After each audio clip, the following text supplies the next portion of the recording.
Abarwanyi b'abacancuro b'Abarusiya bari muri Repubulika Iharanira Demokarasi ya Kongo bagaragaye mu mujyi wa Goma bari gukura amabuye mu muhanda yahajugunywe n'abaturage baramukiye mu myigaragambyo. Kuri uyu munsi twamaze kubibatangariza neza ko abatuye mu mujyi wa Goma baramukiye mu myigaragambyo yo kwamagana M23. Bamaganaga uyu mutwe bavuga ko barambiwe kumva ukomeje gufata ibice binyuranye muri teritwari ya Rucuru, iya Masisi ndetse na Nyiragongo, basaba leta ko yakora ibishoboka byose kugira ngo uyu mutwe wa M23 ucike hano muri iki gihugu, bityo umutekano muke uri kuhabarizwa ugabanuke. Nk'ibisanzwe abigaragambyaga bari bafite amabuye menshi bagiye bayanyanyagiza mu muhanda. Nyuma y'imyigaragambyo abacancuro b'Abarusiya ubwo bari batashye aho bacumbitse bavuye mu bikorwa by'urugamba barimo gufatanyamo na FARDC guhashya M23, imodoka yabo yabuza aho inyura kubera amabuye menshi aba baturage bari banyanyagije mu muhanda. Bamwe bahise bamanuka muri iyo modoka bajya mu muhanda gutaraguramo aya mabuye, bahita bafotorwa n'umuntu wo muri aka gace wababonye. None ifoto yabo ikomeje gushimangira iby'izi ndwanyi zikomeje gufatanya na FARDC kurwanya M23. Mwabyumvise ko twinjiye mu nkuru zikomeye ku mutekano, politiki na diplomasi ku rwego mpuzamahanga. Tugiye kuguta mu nkuru zikomeje gutangazwa aho uri hose. Komeza kandi subscribe no kuri button y'umutuku no kunzogera tubane 5/5 muri nkuru zikomeye. Ngo ikaze. Ariko nanone ku rundi ruhande ubuyobozi bw'ingabo ziri mu butumwa bw'amahoro bw'umuryango w'abibumbye muri Repubulika Iharanira Demokarasi ya Kongo zizwi nka MONUSCO bwatangaje ko indege yazo yarashweho umusirikare umwe akasiga ubuzima. Mu itangazo rya MONUSCO yamaze gushyira hanze byamaze kugaragara neza ko iyi ndege mu bwoko bwa kajugujugu yamaze kuraswaho mu gihe yavaga mu gace ka Beni gaherereye mu ntara ya Kivu ya ruguru yerekeza mu mujyi wa Goma. Uyu muryango w'abibumbye MONUSCO uvuga ko barashe kuri iyi ndege bataramenyekana, ariko ko bamaze kubabazwa n'urupfu rukomeye cyane rw'umwe mu basirikari bayo. Iboneraho kwihanganisha umuryango we ndetse n'igihugu yaje aturukamo.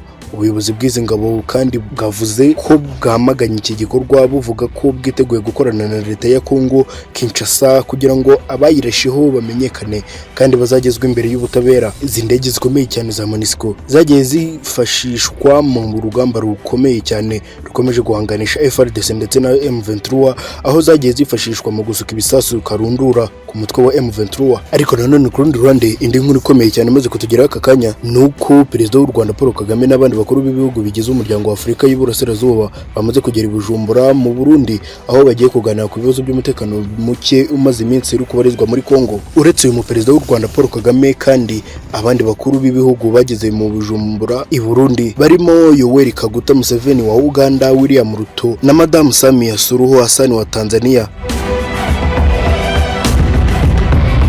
Iyi ni inama ikomeye cyane yatumijwemo na perezida w'u Burundi Evariste Ndayishimiye, ari nawe uyoboye umuryango wa Afurika y'Iburasirazuba muri iki gihe. Perezida Kagame waherukaga mu Burundi muri 2008 yagiye muri iyi nama yiga ku bibazo by'umutekano muke biri mu Burasirazuba bwa Repubulika Iharanira Demokarasi ya Kongo. Iyi ni inama ibaye nyuma y'imirwano ikaze imaze iminsi igera ku cyumweru y'ingabo za leta n'umutwe wa M23 mu karere ka Masisi.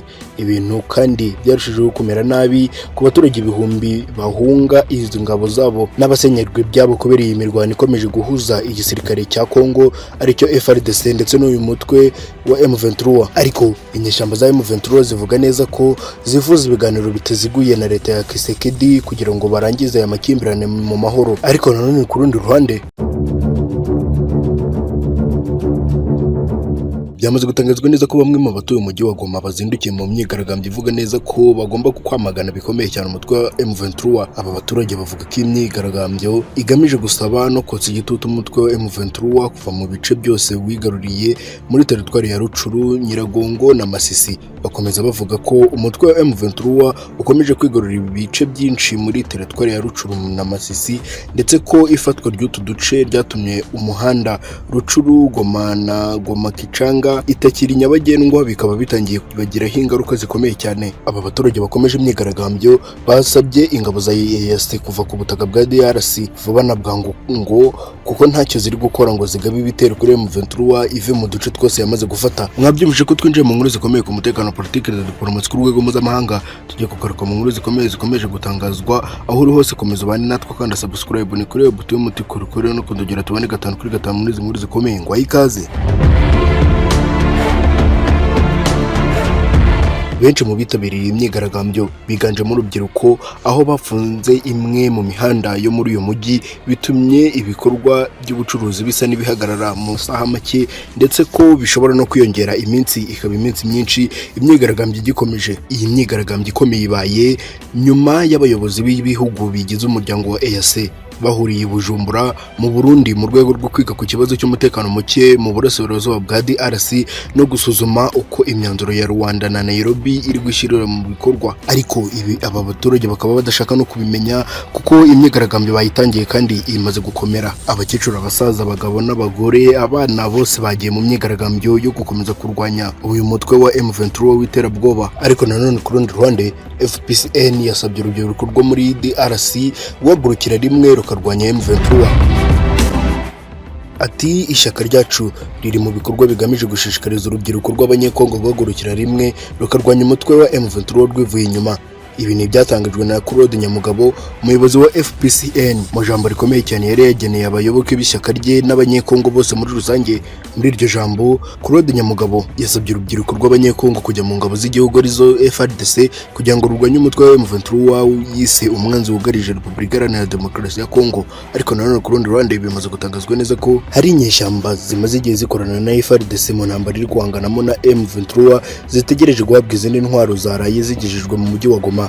Izi nyeshyamba zari ziherutse kurega General Major Chiko Chitambwe ko yabimye intwaro mu gihe barwaniraga mu bice bya Masisi, ahubwo umwanzi yamaze kubakuramo abarenga 200 akabica, ndetse uyu mujenerali bikamuviramo gutumizwa Kinshasa kugira ngo ajye kwisobanura, dore ko yashinjwaga gufatanya n'umwanzi. Abayobozi b'imitwe y'inyeshyamba bagombaga gufata imyanzuro kandi bari baraye bageze Goma gufata izi ntwaro zikomeye cyane zamaze kuhagezwa, ariko kuko abagombaga kuzihabwa bose bari batarahagera, basabwe ko baza kugaruka uyu munsi bikaba bimaze gutangazwa neza ko FARDC igomba gutanga izi ntwaro kuri izi nyeshyamba zikomeje kubafasha gukora byinshi ku gisirikare cyabo ndetse mu kurwanya uyu mutwe wa M23. Ariko nanone ku rundi ruhande bimaze gutangazwa neza ko izi ntwaro zigiye gutangwa mu gihe imyanzuro y'inama z'abaperezida bo mu karere yo isaba ko igihugu cyakwegerana n'inyeshyamba za M23 kugira ngo bashakire umuti ikibazo cy'umutekano muke ubarizwa mu burasirazuba bwa Kongo. Uburasirazuba bwa Kongo bumaze igihe kitari gito buri mu ntambara y'umwihariko Kivu y'Amajyaruguru, intambara umutwe wa M23 uvuga ko iterwa n'ingabo za leta za Kongo. Icyakora leta ya Kongo nayo igashinja izi nyeshyamba kuba nyirabazazana w'iyi ntambara. Izo ntwaro zigiye gutangwa ku mitwe y'inyeshyamba itandukanye imaze igihe ifatanya na FARDC guhangana na M23. Ariko nanone ku rundi ruhande